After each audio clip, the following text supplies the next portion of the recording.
In the 1980s, people in the jungle started noticing something. The the In the 1980s, people started noticing something. The frog songs. In the 1980s, people started noticing something in the jungle and the forests and the woods. The frogs, the chorus of frogs that the chorus of frogs that we hear when the chorus of frogs that the chorus of frogs that start as the sun sets got quieter and in some places vanished altogether. What happened? Well, and it didn't just happen in one area. It happened all over the globe. What happened? And what's been done about it? Scientists started talking to each other, saying, what is going on with the frogs? And in 1989, at the International Herpetology Conference, the International Herpetology Conference, scientists were like, yo, my frogs are dying, how about yours? And they're like, mine too.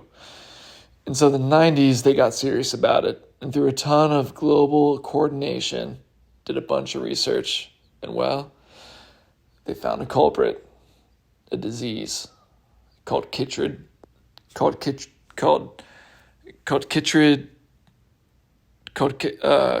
fungus. And here's the rub. Some frogs are carriers of it. They can exhibit high quantities of this fungus but not die. But other frogs, well, they die real fast in as little as a month.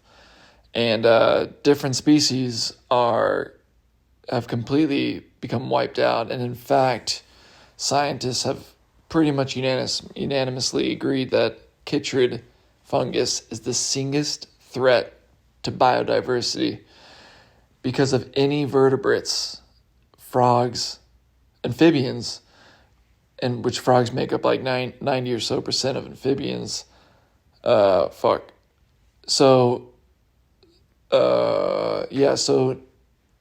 all amphibians are susceptible to this fungus, and frogs make up 90% of amphibians.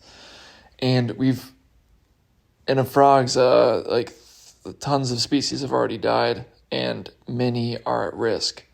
So how was it that all over the world, frogs were simultaneously dying from this fungus? It turns out we have to go a little back in history, but not too far back.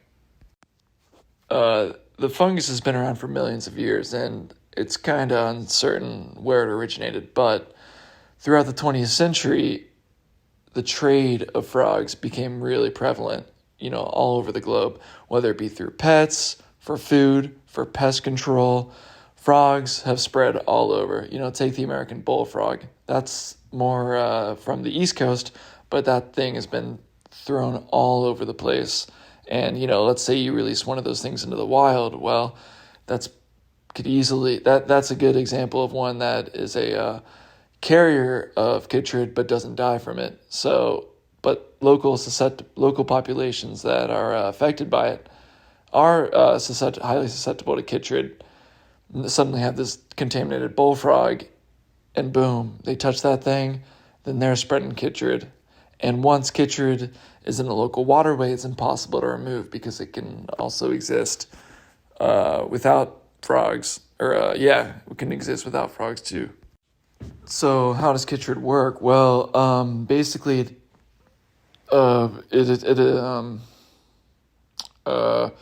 affects the keratin layer of the skin. So tadpoles, they only have a little keratin layer around their mouths, so they're pretty much more or less immune. But as frogs grow into little froglets and frogs, the keratin is mostly around the webbing of their the webbing of their hands and feet, toes. So the the fungus goes in to the webbing and just goes to town on those things. Goes in, repopulates, affects it bigger and bigger and more.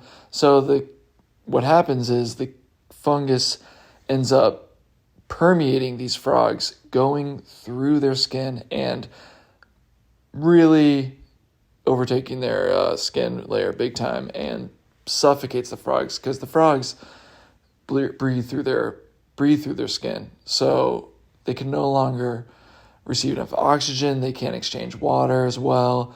So basically, frogs suffocate, and some frogs even try to counteract this by producing more skin, and that makes them suffocate even further. So you have these huge die-offs of frogs, and many populations have already gone extinct from because the chytrid. So what can you do to stop it? Well, it's really hard. It's really hard to detect chytrid, but if you have a frog, don't release it back into the wild. Just keep that thing as a pet and try not to partake in the frog trade, because that just encourages the global distribution of frogs, and the best thing would be to minimize taking them from different locations.